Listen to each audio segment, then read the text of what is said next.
Hi there. In this video, we'll be covering how to write my own book. It's so easy to get stuck during the writing process. And there's so many things that you need to know when you're writing a book that you probably wouldn't even think about. It's something that I struggled with early on. I've since written or ghostwritten 40 books.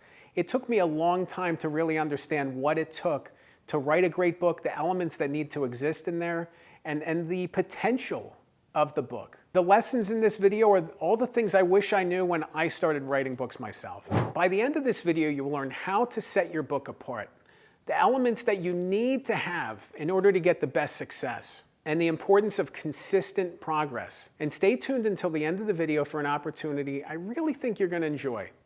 Let's dive in.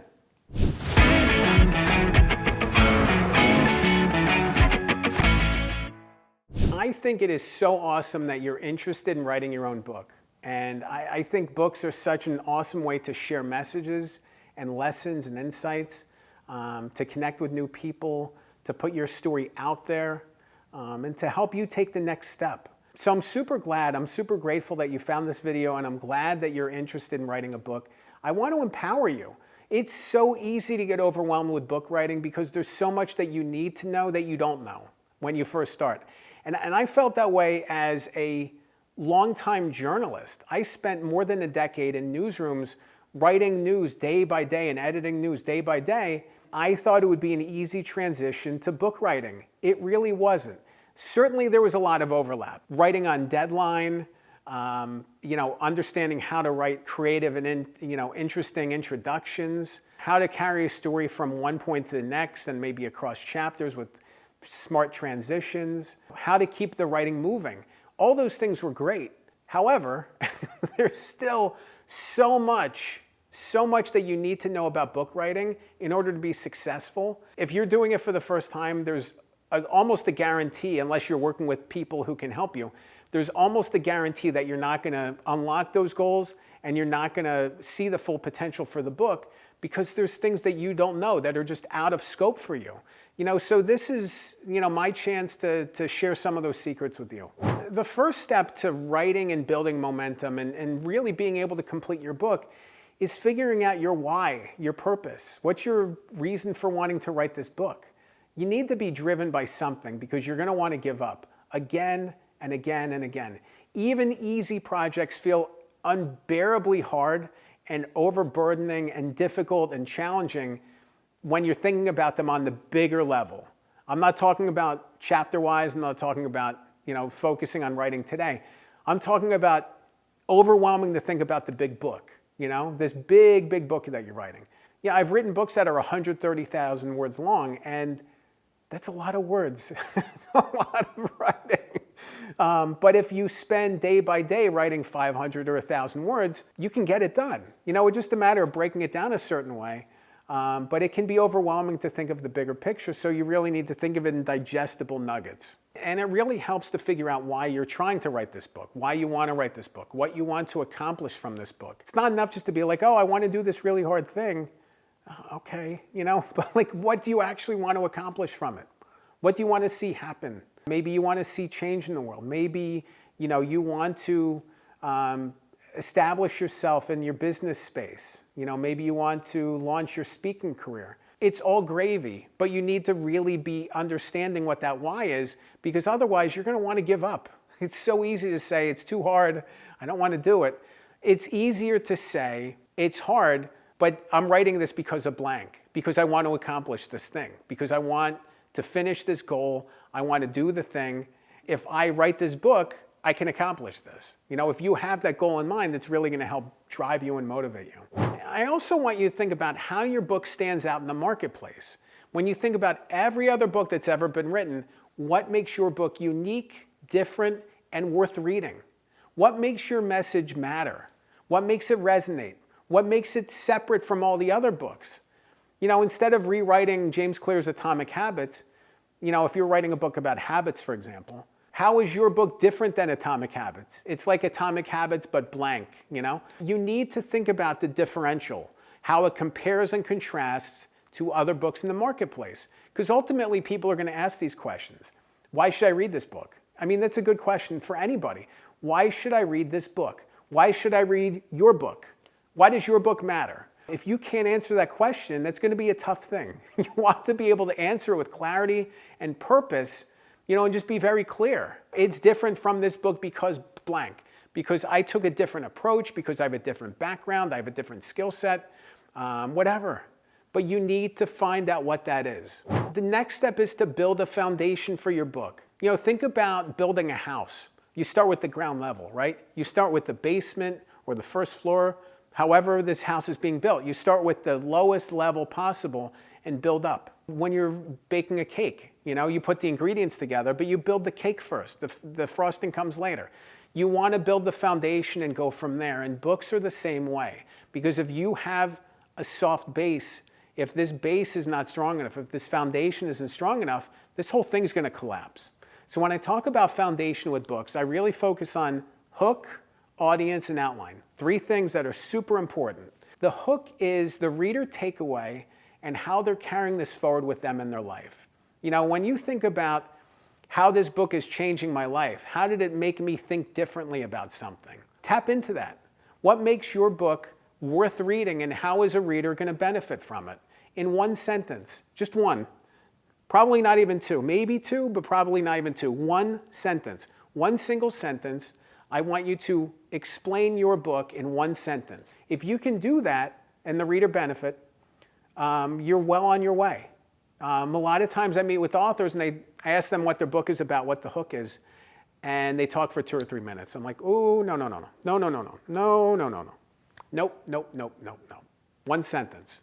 What is the reader benefit and how are they going to carry forward this message with them in their life? The next step is audience. Who is your book for? And please don't say everyone. It's not for everyone. If your book's for everyone, it's for no one. There is no book out there in the world that's for everybody.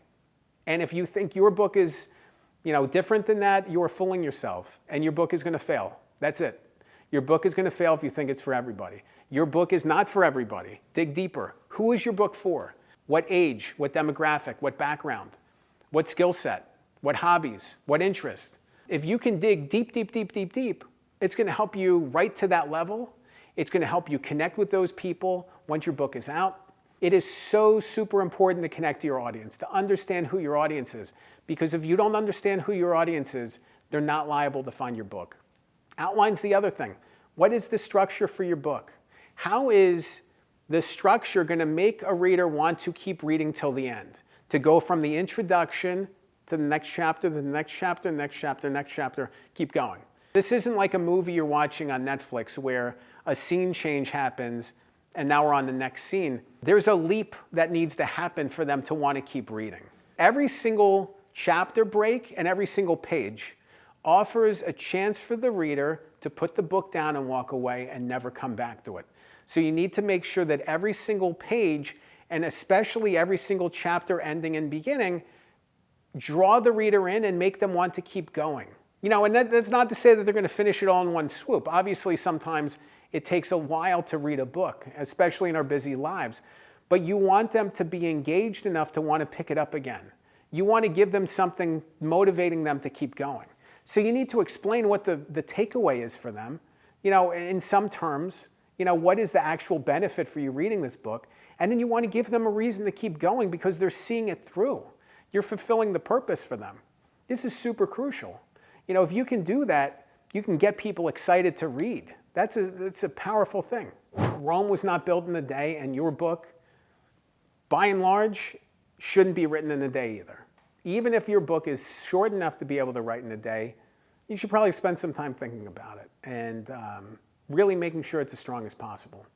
And I'm not talking about writing the book with AI, I'm talking about you writing the book. You can do it with consistent progress on a daily and weekly level. What does it mean for you to make progress today and tomorrow and next week and the week after that and the week after that, and to keep going and going and going and going? If you can write 267 words a day for 365 days, do some math on that one.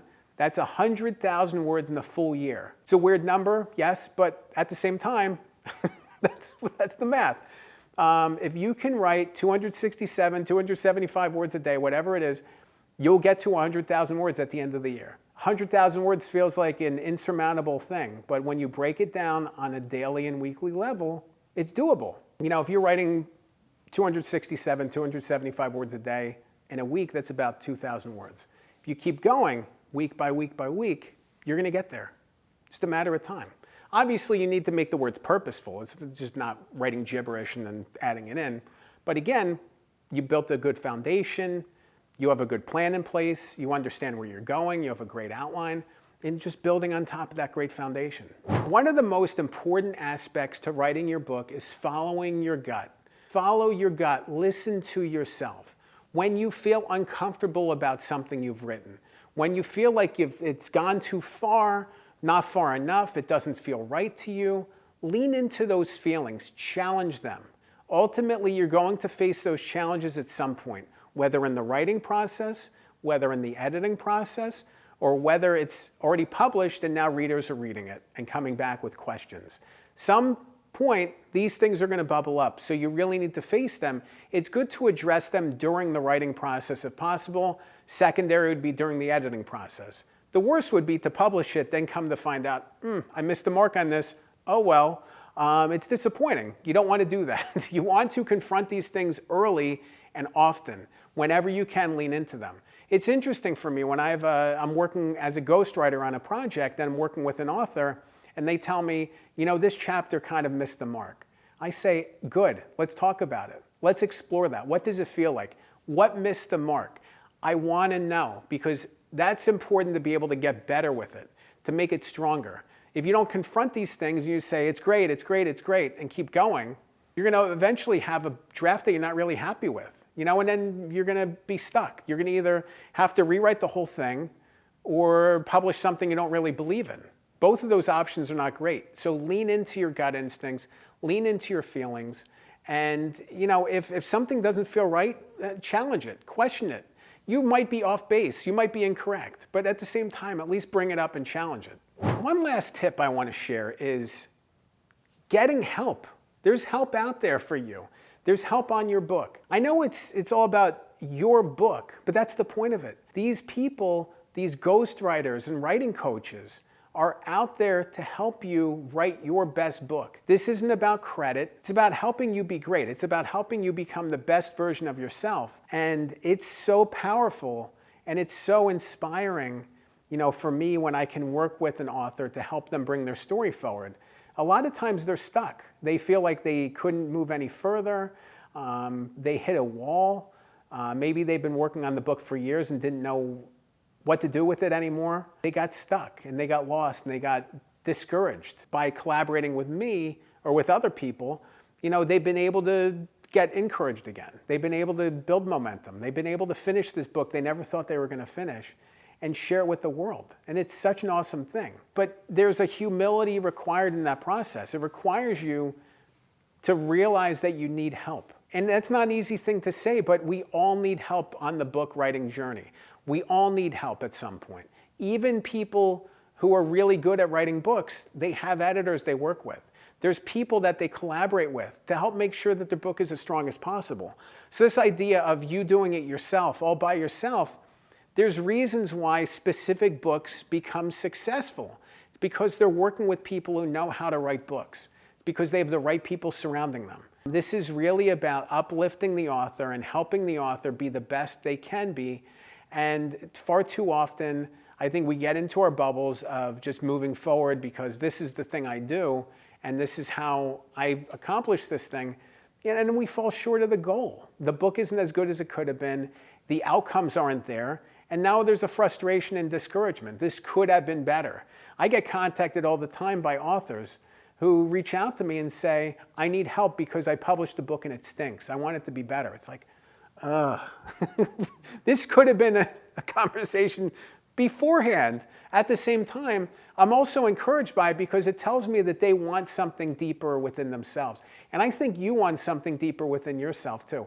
I think you want to be great. I think you want to write the best book possible. I don't think you're watching this video just to, you know, put along anything on Amazon, be done with it. I think you want to write something great, and I want to see you write something great.